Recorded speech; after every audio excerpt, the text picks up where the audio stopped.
Tiguan, Sportage, and very recently, H6. Names that have become so synonymous in the compact SUV segment. But we want to see if the Grandland still stacks up.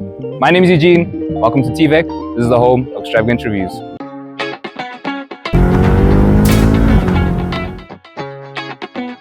Four liters of fuel. Eugene, you're paying for this.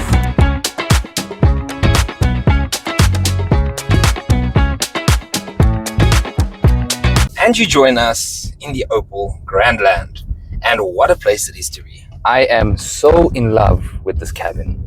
It's just one of the best that we've sat in a long time, especially from one of these smaller, more affordable styled SUVs. And it's different in a lot of ways, and that's what makes it so special to be inside of. Because there's a simplicity to this that not many other car brands still do in their cars. Yeah, it's simple yet very mature in a lot of ways. I mean, you have soft touch materials around the whole cabin. You have this really cool carbon fiber design on the dashboard. You've got this, I called it like an EX30 slash like mini styled material. It's like this recyclable yet durable yet high quality material that comes across here that is also soft, nice to touch, nice to look at. It almost looks like a recyclable Alcantara in some ways. That's how I'd describe it. And it's obviously got this two-tone stitching as well as the suede style over here with more stitching. You've got more two-tone stitching on the door cards here as well as on your armrest on the side. And even more, again, two-tone stitching on your armrest in the center here. It's just very nice. It's so magnificent in here.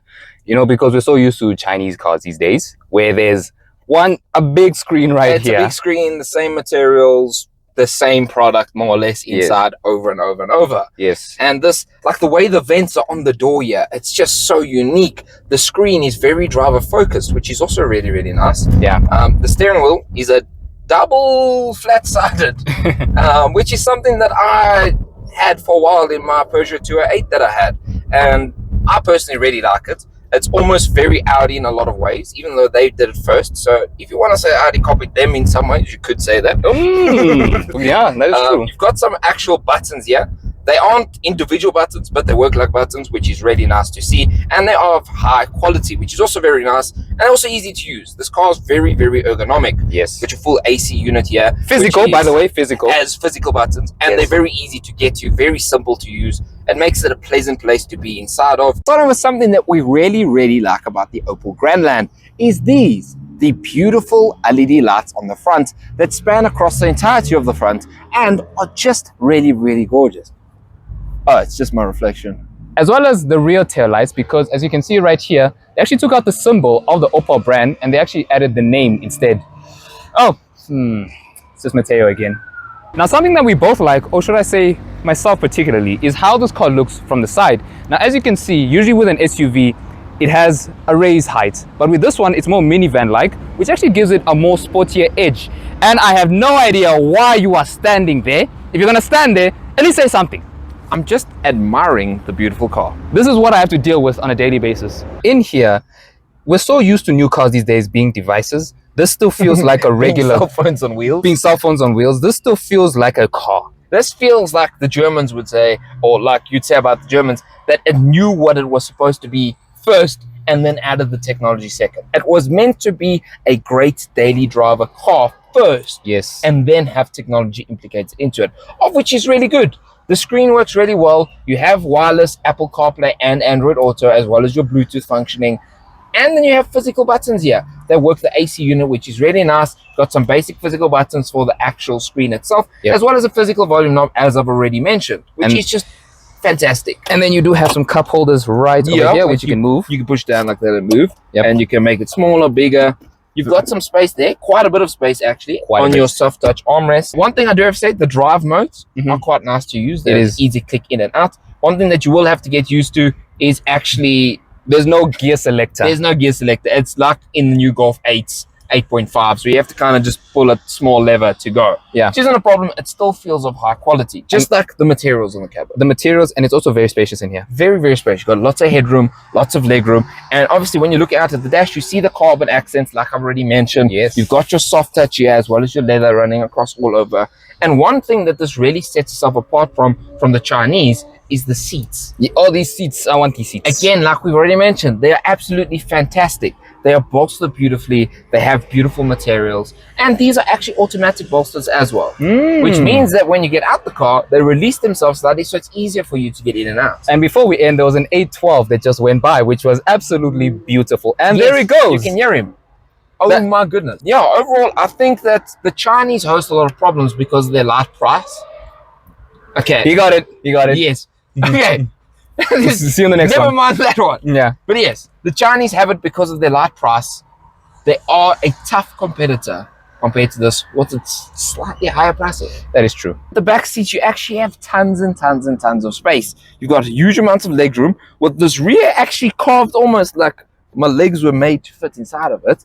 You've got tons of headroom here, as well as some more beautiful materials. As you can see, the seats at the back are just like the seats at the front. And then again, you have some soft touch here. You have some suede on the doors here with beautiful stitching. You have your own AC control unit at the back here, which is also really nice. And yeah, you got tons and tons of space in the back here. Now, because the Grandland is a subcompact SUV, we have to see how practical it is for all the moms out there, as well as dads who look after the children. Now at the rear, you can see that it is very practical. You have your carpeting floor on the bottom here, which this is openable. You have your seat belts at the back, obviously to connect there, as well as this to add in on the back, which is really, really nice. If you're wondering how practical it is, this is the boot capacity of the Grandland, and compared to see something like the Chery Tiggo 7, it is this, and compared to the new Tiguan, which is this. Well, I've taken control of this beast right now. Starting off with a very small bang. Yeah, very tiny bang. 134 kilowatt bang. Yes, that is the output that this engine makes. So it is a 1.6 liter turbocharged 4-cylinder with 134 kilowatts. As stated before, I had about 180 horsepower and 300 newtons of torque.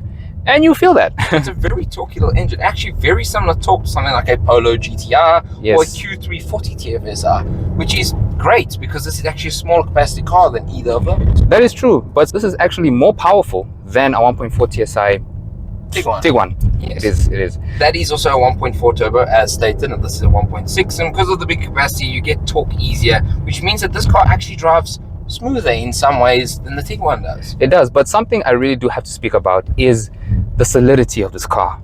It's just fantastic. It's so good driving. Not just the interior, but the suspension, the dynamics, the steering. It's just a solid and pleasurable place to be when driving. You know, because we're so used to Chinese cars, Asian cars, but when you get back into a German car, it's like, where have you been all my life? It's just that special thing that you needed. It's that exact medicine that the doctor said you need to take, and you said, nah, I'll take the other one. And then you eventually have to take it anyways. Yeah, that is true. You eventually end up with a German car because it is just right. And we have been driving a lot of Chinese cars, so now to get back into this, it feels like home. It feels like home. We need a German car. So if you guys continue to subscribe, please keep subscribing. Please. So we can buy ourselves German cars. Specifically, some fast German cars. Yes. Some very fast German cars. You know, even though I put it in sport mode, it's still very smooth in here. Very smooth, very comfortable. Again, it is a dailyable, if not daily focused car. It is. And this 6-speed automatic that is in here is one, quite sporty actually in sport. It's very quick to react, but at the same time, very, very smooth as well. It is. It doesn't like jolt you. It doesn't throw you back or forth. It's just very smooth and very easy. Just like the steering is. The steering is smooth, yet very precise. Very German. Again, this car is German in a lot of ways. I'm getting senses of like OPC-ness in this. A little bit. Just a tiny bit. Not fully. Not fully, but just a tiny bit. And one last thing that I have to mention again are these wonderful seats. Oh. When you are driving a bit more sporty or friskly, if you're going to say that, yes, these seats really hold you in really nicely, and you just feel like you're in a more upmarket, sporty styled, small SUV. Yeah, that is true. But something I do want to speak about myself, this is a bit OCD, are the stalks that come off the steering wheel. They feel so good.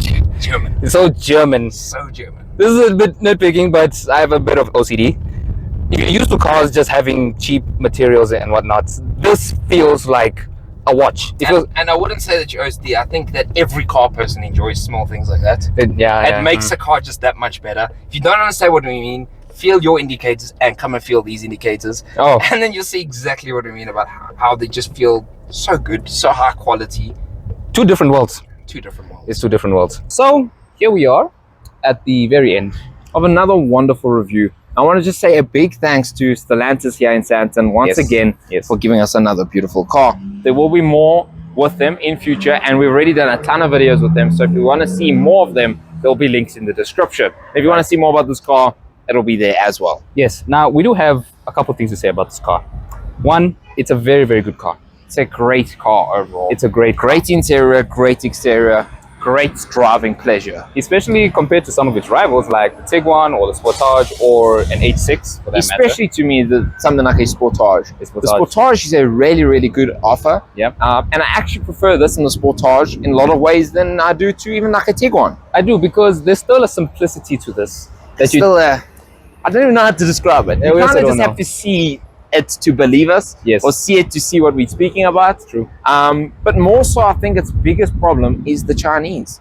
They are flooding the market with options continuously. Every week there's another offer. That's the thing. And another problem is Stellantis in general is just not doing enough to market this car out better. And the Chinese are doing tons of marketing. Yes. Look at the amount of press cars going out, the amount of press going out on social media. You see them all over the place. They're buying out dealerships all over South Africa, and all you see is Chery, Amoda, Jaku, Jetour, Haval. That's the thing. And so that is their biggest issue, is that this car is quite strongly priced. Yes. And in a market with strong pricing such as South Africa, the South Africans don't want to spend their money. They'd rather go for the cheaper option, even if another option is objectively better.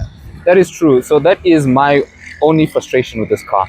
It needs to be marketed out better. It needs to be marketed out better, and if possible, the price needs to be a little bit more competitive for something like, being that the Tiguan is cheaper. Yeah, that is true. The Cherys are cheaper. The Havals are cheaper. Yes. And that is its biggest problem, is the marketing and its price. The marketing. But other than that, it's a phenomenal car. It's a superb car. So if you guys enjoyed, make sure you like, comment, and subscribe. Make sure you head to Stellantis Sandton, because this is where we actually got the car.